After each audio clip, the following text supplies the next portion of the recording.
धन्यवाद माननीय सदस्य। माननीय सदस्य श्री राघव चड्ढा जी, आपके पास 9 मिनट। शुक्रिया मैडम कि आपने मुझे बैंकिंग बिल 2024 पर बात करने का मौका दिया। सर, बैंक ईंट या सीमेंट से बनी किसी इमारत का नाम नहीं है। बैंक सिर्फ किसी स्टील या एल्यूमिनियम से बने एटीएम का नाम नहीं है, और बैंक ना ही एक काउंटर से दूसरे काउंटर पर दौड़ रहे बैंक ग्राहकों की उस दौड़ का नाम है। बैंक नाम है विश्वास का, बैंक नाम है अधिकार का, न्याय का, समानता का। लेकिन पिछले कुछ वर्षों में यह विश्वास जो ग्राहकों का बैंकिंग व्यवस्था में था, वो कहीं ना कहीं कमजोर होता नजर आ रहा है, और उसके कुछ बुनियादी कारण, बहुत ही बेसिक कारण आज मैं सदन में आपके माध्यम से सरकार के सामने रखना चाहूंगा। सबसे पहला, पुअर कस्टमर सर्विस। यदि आज किसी ग्राहक को सरकारी बैंक में किसी काम से जाना हो, तो मान लीजिए उसके ग्रह खराब चल रहे हैं और दिहाड़ी भी खराब होगी। कोई नौकरी पेशा आदमी हो तो ऑफिस से छुट्टी लेनी पड़ती है, कोई स्टूडेंट हो तो प्रैक्टिकल का एग्जाम मिस करना पड़ता है, यहां तक कि साधारण सी पासबुक अपडेट कराने भी जाना हो तो वो भी एक संघर्षशील सफर में तब्दील हो जाता है। मैडम, आप जब किसी सरकारी बैंक में घुसते हैं तो ऐसा लगता है कि 80 या 90 की दशक की किसी इमारत में आ गए हैं, जहां पे दीवारें उखड़ रही होती हैं, पंखा अपनी मर्जी से चलता है और लाइनें रेल टिकट से भी ज्यादा लंबी होती हैं। इसके बाद जब आप काउंटर नंबर 1 पे पहुंचते हैं तो बताया जाता है काम यहां नहीं होगा, काउंटर नंबर 4 पर जाइए। जब काउंटर नंबर 4 पे जाते हैं तो बताया जाएगा यहां पर भी काम नहीं होगा, फर्स्ट फ्लोर पर जाइए। और जब आप थके हारे फर्स्ट फ्लोर पर पहुंचते हैं तो बताया जाता है कि लंच हो गया है, लंच के बाद 2 बजे आइएगा। 2:15 पहुंचते हैं तो बताया जाता है कि लंच एक्सटेंड हो गया, अभी कर्मचारी गुलाब जामुन खा रहे हैं। यह व्यवस्था है कस्टमर सर्विस की एक सरकारी बैंक में। और आज हम जहां चांद पर पहुंच गए, यूपीआई से गोलगप्पे खरीद रहे हैं, लेकिन हमारी सरकारी बैंकिंग व्यवस्था 80-90 के दशक से बाहर नहीं आ पा रही है। अभी आरबीआई के गवर्नर ने हाल ही में एक प्रेस कॉन्फ्रेंस कर वित्तीय वर्ष 23-24 की रिपोर्ट जारी करते हुए कहा कि 95 शेड्यूल्ड कमर्शियल बैंक्स में एक साल में, एक वित्तीय वर्ष में 1 करोड़ से ज्यादा कस्टमर सर्विस से संबंधी कंप्लेंट्स आई हैं। और ये तो वो कंप्लेंट्स हैं जिन लोगों को पता था कंप्लेंट कैसे दर्ज करानी है और उन्होंने दर्ज कराई। न जाने ऐसी कितनी कंप्लेंट्स होंगी जो सिस्टम में कैद ही नहीं हुई। इसी के साथ साथ बैंकिंग कोड और स्टैंडर्ड्स बोर्ड ऑफ इंडिया का एक सर्वे बताता है कि 45% बैंक कस्टमर्स बैंकिंग व्यवस्था से डिससैटिस्फाइड हैं, असंतुष्ट हैं। और मैं चाहूंगा आपके माध्यम से सरकार के कानों तक ये बात पहुंचे कि डिजिटल सर्विसेज का एक कस्टमर सेटिस्फैक्शन ऑडिट कराना चाहिए सरकारी बैंकों का, कि क्या हमारी सरकारी बैंकों की वेबसाइट का इंटरफेस या मोबाइल एप्लीकेशंस सरल हैं, अच्छी हैं, या कस्टमर्स उससे त्रस्त हैं। दूसरा बड़ी समस्या है रूरल इंडिया के अंदर limited access to banking infrastructure. आइए गांव की ओर चलते हैं। मैडम, क्या हमारी बैंकिंग व्यवस्था ग्रामीण इलाकों तक पहुंच चुकी है? नाबार्ड की एक रिपोर्ट बताती है कि 50% of rural India is still suffering from lack of adequate access to banking. Financial inclusion index की आरबीआई की 2020 की रिपोर्ट बताती है कि ग्रामीण भारत में हर 100 में से मात्र 54 लोगों तक ही हमारी बैंकिंग व्यवस्था जैसे तैसे पहुंच पाई है, और 30% से ज्यादा रूरल हाउसहोल्ड आज भी ऐसे हैं जो पूरी तरीके से अनबैंक्ड हैं। और मैम, बैंकिंग की ग्रामीण इलाकों में अगर बात करें तो बैंकिंग व्यवस्था ने ग्रामीण इलाकों के साथ सौतेला व्यवहार किया है। पहले तो बैंक की ब्रांच गांव के पास नहीं है। जब वो बूढ़ा आदमी भोला भटका बैंक की 5-10 किलोमीटर दूर ब्रांच तक पहुंचता है तो पता लगता है कि बिजली गुल है।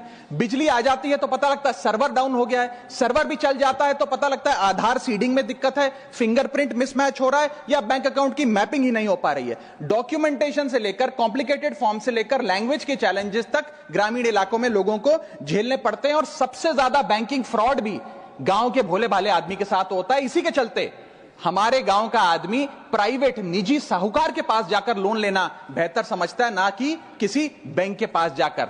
और जब वे साहूकार के पास जाता है तो ना वहां पेपर वर्क होता है, एक इजियर एक्सेस होता है, फियर ऑफ बैंक और इलिटरेसी नहीं होता। बहुत बार तो मॉर्गेज पे भी कुछ नहीं रखना पड़ता, इसलिए वो साहूकार से ब्याज पे पैसा उठाता है, लेकिन साहूकार उसे मनमानी दाम पर वो ब्याज पर पैसा देता है। 60 से 80% सालाना का इंटरेस्ट रेट चार्ज करता है, जिंदगी भर के लिए उसकी गुलामी लिखवा लेता है, और वो बेचारा गांव का भोला भाला आदमी डेट ट्रैप में फंस के रह जाता है। मेरी तीसरी बड़ी समस्या जो मैं आज आपके सामने रखना चाहूंगा वो है साइबर फ्रॉड और digital frauds in the banking sector. Cyber frauds वर्ष 2023 में 75,800 घटनाएं सामने आई जो कि कंप्लेंट्स दर्ज हुई। वर्ष 2024 आते आते 75,000 से बढ़कर यह आंकड़ा 2,92,000 हो गया, यानी कि 285% के बैंकिंग फ्रॉड्स की घटनाओं में इजाफा देखा गया और 2100 करोड़ रुपए लोगों के इस बैंकिंग फ्रॉड के चलते जीरो हो गए, शून्य हो गए, उनका नुकसान हो गया। और सबसे ज्यादा कंप्लेंट्स इसमें यूपीआई रिलेटेड बैंकिंग फ्रॉड्स की आई हैं। मैडम, मैं आपको बताना चाहूंगा कि मनी थेफ्ट के साथ साथ उतना ही जरूरी है डेटा थेफ्ट। जब आप बैंक को पूरे विश्वास के साथ अपना डेटा देते हैं, अपना पैन देते हैं, अपना नाम, एड्रेस, डेट ऑफ बर्थ, तमाम चीजें देती हैं, क्या बैंक आपके डेटा को सुरक्षित रख पाता है? क्या बैंक वो जाने अनजाने में या डेटा चोरी के माध्यम से वो सारा हमारा डेटा मार्केटिंग कंपनियों के पास, क्रेडिट कार्ड कंपनियों के पास, लोन देने वाले, फ्लैट बेचने वाले लोगों तक नहीं पहुंचता? एक रिपोर्ट के मुताबिक 2019 में एसबीआई के 3 million customer account data leak हो गया और तमाम बैंकिंग हिस्ट्री लीक हो गई। 2021 में मोबीविक का 8.2 TB का केवाईसी डेटा ही लीक हो गया। 2021 में एक पेमेंट गेटवे जस्पे का 100 मिलियन क्रेडिट कार्ड की पेमेंट डिटेल्स और रिकॉर्ड्स लीक हो गई। अब ये लीक है कि जाने अनजाने में डेटा शेयरिंग है, ये फैसला मैं आप तक छोड़ता हूं, लेकिन आपको इस डेटा लीक का भुगतान करना पड़ता है, आपको उसको भुगतना पड़ता है। और उसका सबसे छोटा सा उदाहरण है कि आए दिन आपको आपके बीवी, आपके माता पिता, आपके घर वाले फोन करके आपका हाल पूछे ना पूछे, मार्केटिंग कॉल्स वाले आपको रोज फोन करके कहेंगे कि आपका क्रेडिट कार्ड अप्रूव हो गया, आपका लोन अप्रूव हो गया, हमसे फ्लैट ले लीजिए, हमसे फलानी चीज ले लीजिए। इनके पास ये हमारा डेटा आता कहां से, एक बड़ा सवाल है। चौथी समस्या, हिडन चार्जेस और फीस। मैं चाहूंगा आपके माध्यम से ये नाना प्रकार के चार्जेस जो आज मैं सदन में लाया हूं, ये माननीय वित्त मंत्री जी तक पहुंचे, ताकि देश के आम आदमी की जो जेब बैंकिंग सिस्टम काट रहा है, ये उसे पता लगे, ग्राहक को भी और माननीय वित्त मंत्री जी को भी। पहला, मिनिमम बैलेंस पेनल्टी। यदि आप न्यूनतम बैलेंस नहीं रखते हैं तो 100 से 600 रुपए प्रति माह बैंक आपका काट लेता है।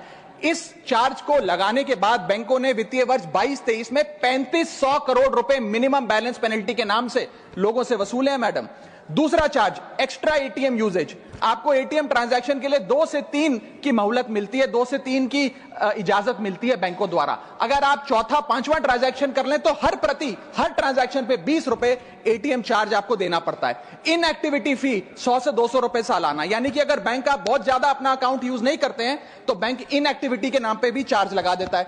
फिर बैंक स्टेटमेंट आप मंगवाते हैं तो बैंक स्टेटमेंट इशुएंस चार्जेस के नाम पर आपसे 50 से 100 रुपए लेता है। फिर आप कहते हैं हमें एसएमएस अलर्ट के माध्यम से मेरे बैंक के खाते में क्या आ रहा है उसकी जानकारी मिले, तो एसएमएस अलर्ट चार्जेस के नाम पर भी प्रति क्वार्टर 20 से 25 रुपए आपसे लिया जाता है।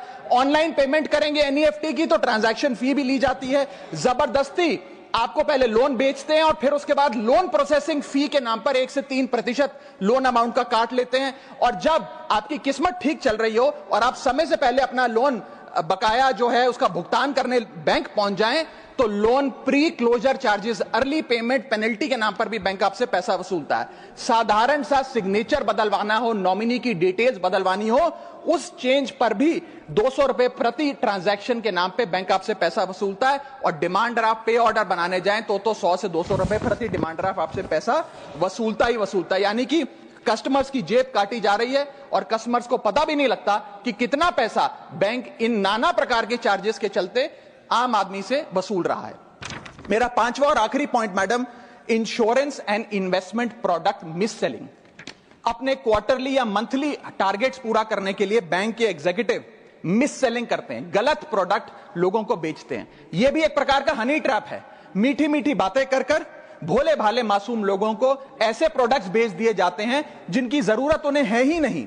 IRDAI, insurance regulatory development authority of India की एक रिपोर्ट बताती है कि 3.5 लाख सालाना कंप्लेंट्स में से 20% कंप्लेंट्स सिर्फ और सिर्फ मिस सेलिंग की, गलत प्रोडक्ट बेचने की उन्होंने दर्ज करी हैं। सेबी की एक रिपोर्ट बताती है कि 30% इन्वेस्टर मिसलीडिंग इंफॉर्मेशन का शिकार हैं। और म्यूचुअल फंड्स की मदर बॉडी, जिसे association of mutual fund of India कहते हैं, वो बताती है कि 23%, मैं खत्म कर रहा हूं मैडम, 23% इन्वेस्टर ऐसे हैं जिनके पास वो प्रोडक्ट्स हैं जो उनके रिस्क प्रोफाइल और फाइनेंशियल गोल से मेल ही नहीं खाते हैं। तो मैडम, मैं इन सारे जो समस्याएं बताई हैं उसके माध्यम से समाप्त कर रहा हूं। बस इतना ही कहना चाहूंगा कि ये बड़ी बुनियादी समस्याएं हैं जो आज इस देश का एक आम अकाउंट धारक, एक आम आदमी सफर कर रहा है। मैं चाहूंगा माननीय वित्त मंत्री जी इन बुनियादी सुविधाओं का, इन बुनियादी समस्याओं का समाधान दे। बहुत बहुत शुक्रिया।